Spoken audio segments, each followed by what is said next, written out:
All right, well, welcome to tonight's little quick video presentation, I guess. Sorry I couldn't be there. I'm Barbara Bedwell, and if you're watching this, it's because I couldn't come to back to school night tonight. I'm very sorry that I couldn't be there for the spring welcome. It's always one of my favorite nights. I was looking forward to meeting parents and families and getting to know everybody. So I'm really sorry I couldn't be there tonight. I'm just out of town, so. I figured I'd record a little hello for you. If you need my contact information, it's right there on that main screen. So email is always the best way to get a hold of me. I will email you back with tons of details. I'm a good emailer. I'm not very good on the phone. It's hard for me to get to the phone. A lot of times I'm teaching, and it takes me forever to get back to voicemail. But like I said, if you need to, there you go. Like I said, I look forward to hopefully getting to see you again at some other point in time during this semester. So here we go. This is for Chem 2. This, by the way, is for Chem 2 parents, I guess, or Chem 2 guardians, or whoever you are that's supporting a Chem 2 student. Chem 2 is an honors class, so it's definitely a little bit different, and I'm going to kind of talk about the difference between honors Chem and regular Chem, and then the difference between honors and AP. And kind of how those are. I'll also give you a little bit of insight into just sort of how class is set up and grading and due dates and all those sorts of things. And then I'll give you that kind of overview again of sort of how to support your chemistry student. Very few parents can actually help their kids with their chemistry homework, especially Chem 2 homework, by the time we get into this one. So anyway, like I said, I'll give you a little bit of support on that as we get towards the end of this little video. I'm going to try to keep it short, so I apologize if I'm going fast, but y'all know me. You know I can talk for way too long. So anyway, chemistry classrooms are different now than they used to be. It's certainly different than when I was in high school and when probably most parents were in high school. It used to be, the person standing up in the front lecturing, kids are taking notes. Today, I really try to make sure that we do as much hands-on stuff in class as we possibly can. And that usually involves integrating technology as much as possible into what we do. So I really believe that chemistry is one thing to learn from a book, but it's definitely something else entirely to try to learn and try to do chemistry for real. So many times where a kid can do a little problem that's on a piece of paper and kind of figure it out, and then I ask them to do the exact same math problem based on materials that they're gathering in lab, and they have a hard time making that connection. So a big central component of this is that idea of active science, not just learning about it, not just listening about it, but actually trying to do it as much as possible. And like I said, one of the central components to what I do is based on technology. One of the things I find out about high school students, even though high school students are pretty tech savvy, they're really not tech savvy in the ways that adults need to be tech savvy. Yeah, they're on their phones all the time, but they really don't know how to use computers for doing work. Right, weird, huh? And so a big part of what I try to do in Chem 2 class is to make sure that kids are getting computers out, getting Chromebooks out, and integrating that into how they're doing labs, how they're manipulating data, and how they're communicating with things. So I do kind of use a less paper classroom. I wouldn't say paperless, but a less paper classroom. I use Google Classroom as my central hub. If you're not sure what that is, have your student log in and kind of look over their shoulders to sort of see how that's set up, because that's how I sort of push out a lot of the information that I do. I video stream all of my lectures. They're up on Google Classroom. I try to put extra copies of handouts and things like that on Google Classroom. There's even a PDF copy of the textbook on there because it's an old text. So kids have access to a lot of their things through their computers. And that should kind of help a lot. I also try to do all my labs through Google Docs or Google Sheets so that they can practice using word processing, practice using spreadsheets and learn how to use formulas, and then learn how to deal with kind of shared documents that go along with that. Along with that, please make sure that your students are charging their Chromebooks at night, or try to recommend that they do that. I tell every kid they plug in their phone at night. They need to plug in their Chromebook at night. I have a couple of chargers in here, but we use them a lot, and so the more they can bring them to class ready to go, the better that is. Finally, I'll remind you we actually get to use LabQuest, those little funky things over on the right. These little handheld devices that are really cool because you can hook them into some sensors and they can actually collect data for you and then plot it, and we can do some more analysis with it rather than the old school like plotting it on a piece of graph paper, trying to figure out the best fit line with a ruler. This will actually give it to you, and you can do other interesting things with that kind of computer. So trying to incorporate technology, appropriate use of technology into class on a daily basis. Along the lines of appropriate, please, please, please, please, please don't text your kids during class. I'm not a big cell phone person in terms of during class. My opinion is, like, when you're at work, when you're at your job, you probably shouldn't be on your phone and you shouldn't be texting. Granted, things come up. And if there's an emergency where you really do have to text your kid, fine. But one of the biggest excuses I get, hey, I need to text because my mom's texting me, and it's right in the middle of class and something's going on. So if at all possible, please wait, or at least let your student know that they can wait till after class to get a use of that. It's just, like I said, it's a disruption. It's not something you can always do when you're at work, and so I'm trying to sort of teach that piece of it. So anyway, like I said, please no cell phones. If you really need to, you can always call too. We all got along fine without cell phones, didn't we? Anyway, moving along. Honors Chem, a little bit of a different style, of course. It is definitely intended to be like a college chemistry class in many ways. It's not truly college chemistry, but it sort of bridges pretty well the gap between high school chemistry and a college Chem 1 kind of classroom 101 or whatever you want to call it. I always grill my former students when they come back and make sure that what I'm doing in the high school is matching what kids are doing in a Chem 1 class in college. And it seems to be pretty appropriate. There's a few less units that we do. There's some things I gloss over. I take more time on certain basic topics just to make it match our student body as much as I can.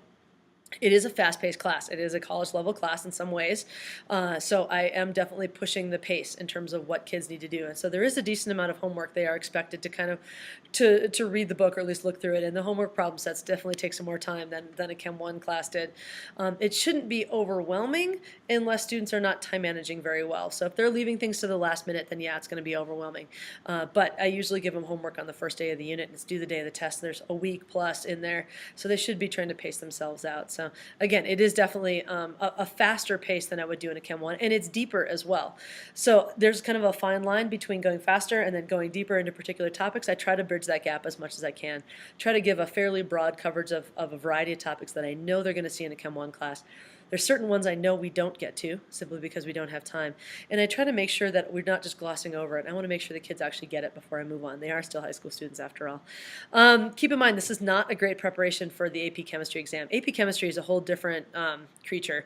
There's a whole bunch of labs that are required. There's a whole bunch of time that's required. We just don't have it on the 4x4. I feel like we'd really need to be jamming it down their throats, and I just don't want to do that to my students. So if your student is really interested in taking the AP Chemistry exam, I would really have them come talk to me. There's books that you can buy to kind of fill in the gaps, but it's a very, very challenging AP exam, one of the worst ones that's out there. So I don't really recommend it. I think a kid's better off taking College Chem 1 anyway than trying to skip it by doing AP. I don't think there's much to gain there, not for most of our students anyhow. And then last thing, again, with honors chemistry, definitely a laboratory emphasis. Most of my labs have an unknown component where they're trying to design some sort of set of procedures to solve a problem as opposed to me having them practice a technique. There's certainly some of those as well, but I focus a lot on that data management, data organization, analysis. What does it mean when you're looking at graphs and numbers? Kind of taking it to that next level, not just following directions, which I would love, but definitely more than that. I also do have some labs that are specifically about specialized techniques like titration, something that I want them to be able to practice doing here in high school before they go to college and everyone's looking at them like they're dorks. Well, they'll look at them like they're dorks anyway, right? But anyway, so at least they have some practice looking like dorks. And then, like I said, I try to make sure that we're focusing really on that academic argument, that idea of here's a problem, here's what I think my solution is, here's my evidence that I think makes my solution, and I think that it's right. So again, it's a little bit different than a Chem 1 class there, a little bit higher level, as it should be. It's honors and it's Chem 2. So like I said, different. Definitely not AP though. So just so you know, kind of a disclaimer, right? In terms of workload, like I said, there's definitely more to it than in a Chem 1 class. They're going to have to use some time management. Kind of expected that they're going to be at least reading the book or be able to read the book at least sometimes to be able to use that as a resource. It is expected that if there's a homework problem that they're not sure about, that they go back and flip into the textbook. It's a resource. There's example problems in there rather than necessarily just immediately crying foul and giving up. Which is kind of difficult.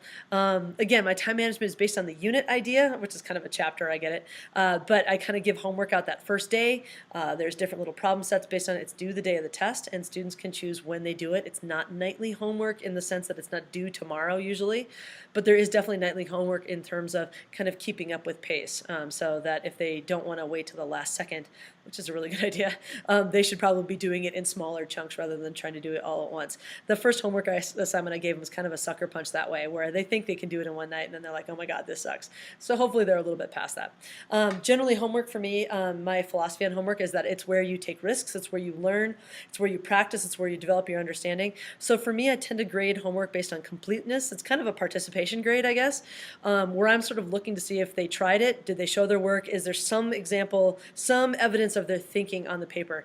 I don't necessarily go and grade homework problems as being right or wrong. In fact, I always give them the right answers, especially especially for math-based problems, so that they can check themselves. And my solutions guide's up on my front table in my classroom, and kids are always welcome to look at that. So I never hide the answers from them. Now, if kids doing their homework all at the last day, then they're going to have a hard time checking their work. So there's that maturity piece that goes along with it. But like I said, there is a decent amount of homework, but it's meant to be a support. It is not meant to replace their grade. The test is really where I'm going to test their knowledge. So the homework is meant to build that knowledge. We'll see.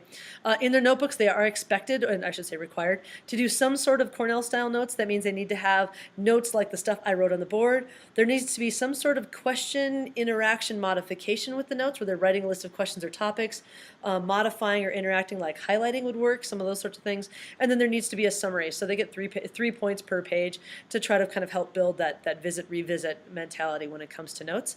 And then the tests are hard. There's definitely a challenging level to these multiple choice tests and the open-ended questions that I give at a Chem 2 class that's different from a Chem 1 class. And especially the first couple tests can be very challenging because it's definitely different than they're used to. There are some safety nets provided in the sense that if a kid really bombs a test, we can make some arrangements about doing some test corrections and things like that, although I don't allow it as a matter of course. So it's not like you can always do test corrections. I usually also curve them a little bit since they are meant to be a bit harder to kind of get kids to kind of get up to that next level, that college level of what multiple choice means. A lot of high school kids think multiple choice tests are easy, and then they take this class and go, oh yeah, no, not so much. So again, there are some safety nets provided, but the tests are definitely challenging. There's no doubt about it. Grading system is very straightforward in Chem 2. It's very much just based on points. So the due dates are a little bit more strict. Stuff is due the day of the test. If you are late and there is no reason for you to be late, then it's 50% off. You turn in the next day. For homework is what I'm talking about in notes. If there's a reason for you being late, like kids are absent or sick or things like that, then there's different rules apply there, obviously.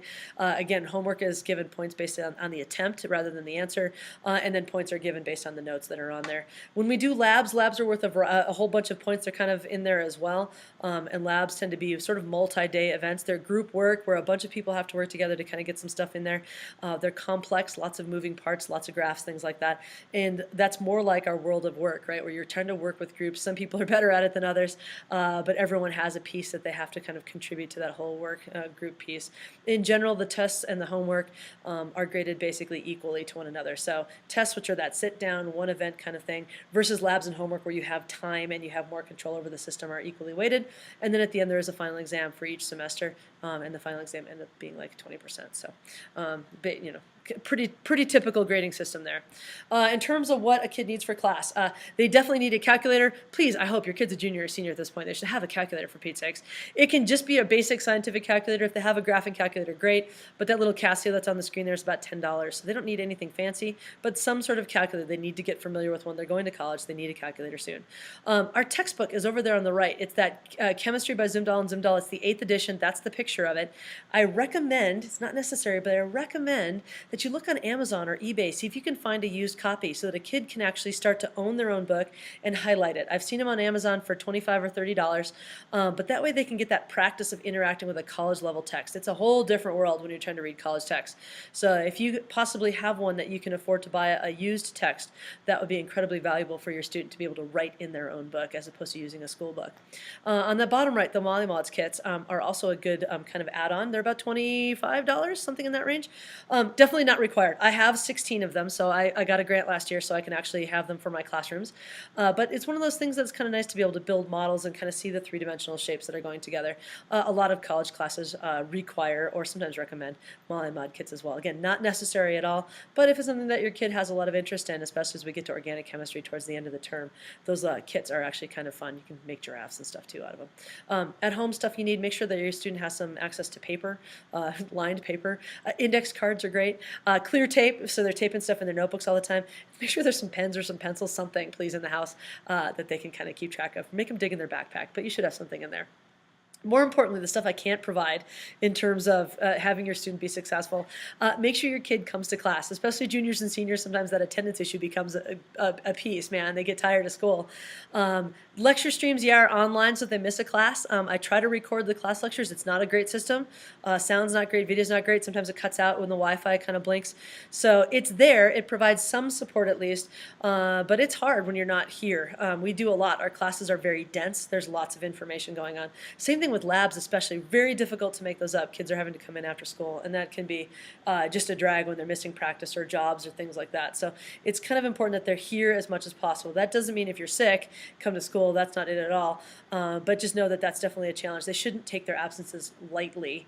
Hopefully they're not at this point. If they're in a Chem 2 class and they're just dropping, that's kind of weird. Second thing, academic focus. Again, if kids in here, they're here by voluntary choice, so they probably already have this academic focus. But you as a parent, your job is to kind of support them in that. They're challenging themselves. Support them in that challenge. Help encourage them to do that long-term dreaming about this is going to help you prepare for college. It's not really about the chemistry, but it's about the studying skills, the habits, the time management that you're going to need when you're independent. And then the last one, the really important one actually for Chem 2 students, is perseverance. The ability to stick with something even when it's difficult, to not just give up at the first and like, I don't know how to do this. And again, kids are starting to develop that, but millennials in general are pretty weak when it comes to perseverance. They want to just kind of shift gears when things get hard, go, I don't know how to do this, and ask for help. So again, it's part of that kind of maturing and growing up piece to help encourage them to stay on topic, to stay on task, and even if it's challenging, stick with it. Don't give up on themselves. And it's only when kids give up that I have nothing that I can grade that grades end up being kind of rough. So like I said, tell them not to give up. Just keep working at it so that we can kind of get you going. Here's the last piece I promised about. What the heck do I do as a parent if I have no idea about chemistry? Well, I'm a parent too. My daughter's a senior this year. Amazing. And the philosophy that I always use is what I have written in red. It's my job as a parent to make sure that my student is now capable of making her own choices, that she can then take responsibility for her choices and then accept the consequences, good or bad, whatever comes from that. And as a parent, hopefully you can kind of understand where I'm coming from on this. But sometimes as parents, we want to get in there and really kind of make our kids do stuff.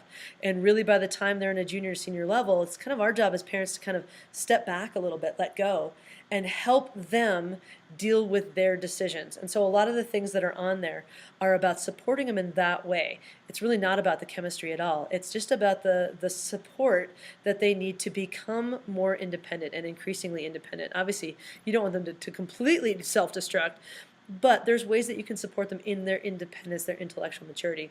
I joke about dessert words oftentimes in class, which is like a discussion topic. I always tell kids, like, hey, we learned this really cool thing. This is like, you tell your parents about this, maybe they'll give you dessert tonight. And you can ask your kids, what'd you learn in chemistry today? No, explain it to me in a way I can understand. My mom used to make me do that. She was an English type, and I was the science type. And I'm probably really a good teacher because I always had to sit down and explain to my mom what cool science stuff I learned about that day in a way that she could understand. So engage with your kids. Don't just let them say, oh yeah, boring stuff, I don't know. Second thing, make sure they've got some physical space to get some homework done. I don't care where it is. They don't really care where it is. But some place that's their workspace. And it's kind of like when we go to work, we have that spot where we're in that work mode. Even when you have a home office, it's usually best if you have a place where you're focused on work. And it can be the kitchen table, it can be their bedroom, it can be a private space or public space. It depends on your kids' needs. But make sure that when they're doing work, they're in that spot. They're not doing that multitasking, I'm socializing, I'm watching TV, I'm also doing homework. Try to help them get into that mindset, that focus piece that they need. The emotional support piece comes into it as well, that, you know, when things get challenging, sometimes kids, really smart kids, take Chem 2. It's a really hard class. That can be really frustrating and scary for kids. And so your job is to help support them, like, hey, you're challenging yourself, you're growing, that when it's hard, that means you're actually building something new, and that takes a lot of challenge. Like I said, that can be scary. I joke with kids that it's like lifting weights. If it doesn't hurt a little bit, you're not actually getting stronger. And that's true for academics as well, that if it doesn't kind of just cause a little bit of struggle, what do I do? Same thing, if your kid gets a B or a C or something scary on a test or homework, how do you support them with going, hey, it'll be all right. There's another test. We can study some different things. We can try some different strategies. That emotional piece about being there for them, that's really what they need from you, not the homework piece. Clarifying questions. Like a lot of times we'll get to that, kids, I don't understand any of this. What do I do? Have your kids sit down and lead you through it and have them figure out exactly which part they don't understand. A lot of times I find with students that them just talking through where they understand and where they don't, where that break is, helps them really figure out what their problem is, and then you can address that point. Again, sometimes they go, oh, now I get it. Now that they've talked it out, you can figure that piece out. But clarifying questions, and along with that then, all right, now you figured out where your question is. What are your resources? Using resources to go figure out where your question is actually that next piece, that self-sufficiency. Flip back in the text. Where's an example problem that works in there? Google it. Maybe that'll help, maybe not. Text a friend. Get a group chat going. Maybe somebody else in your class knows what that is. Rather than just sitting there going, I don't know, I'm done. Having them kind of clarify, be very specific about what they know and what they don't, where their point of confusion is, and then starting to pull in those different resources, different voices to help them find the answer for themselves is the key point. I've mentioned time management already, but it's a really big idea as kids get older and they get into that college phase. We start to release a lot of those scaffolds, those protections that we put for kids, these little assignments, give them bigger assignments and bigger time frames. So help kind of remind them about time management, setting long-term goals, week-long goals, month-long goals, things like that, so that they can plan ahead and make sure they deal with it. And then the last piece I put on here, study groups. Kids are very social, and encouraging kids to study socially is actually a really good idea. Now, it means they do actually have to study, so don't let them call a study group, close the door, and then play video games for an hour. But that means, if your kid wants to bring some friends over, order them a pizza, give them some snacks, whatever. That idea of them working as a group is actually really, really rewarding to watch as a parent. I've watched my kid do it. And it's absolutely amazing to watch them start to think and process, because that's what we do as adults, is that we work with one another. So again, teaching that maturity of how to actually study and be successful, get something done rather than just goof around, is that key part about that next step about maturing. So study groups is the last bit of piece that I'll give you. So there we go. I hope you sort of enjoyed this little brief introduction. I know I've met many of you already, and I'm really sorry for those of you that I haven't met, but thank you so much for taking the time to watch this. It shows that you really care. And believe it or not, as independent as your kids are getting, you are the most important person in your kid's life, and you're probably more important than you know. And especially as kids get older, they may not want you to know it as much, but I guarantee you that for every kid that knows where they are, having those parents behind them and supporting them is the #1 most important thing there. So like I said, just simply being here and caring and putting a little bit of effort into it, it really counts. You got to let go. You can't care too much, but we got to care just enough for them to know that you're still there. You'll still pick them up if they fall. So again, there's my contact information. If you need me, email me. By far is the best. And as always, it's a pleasure to work with the students here at South Tahoe High School. I love these kids. They're fantastic. Every day they teach me something new about humanity, right? Anyway, have a good night. Thank you so much for tuning in, and hopefully I will see you soon. Thanks.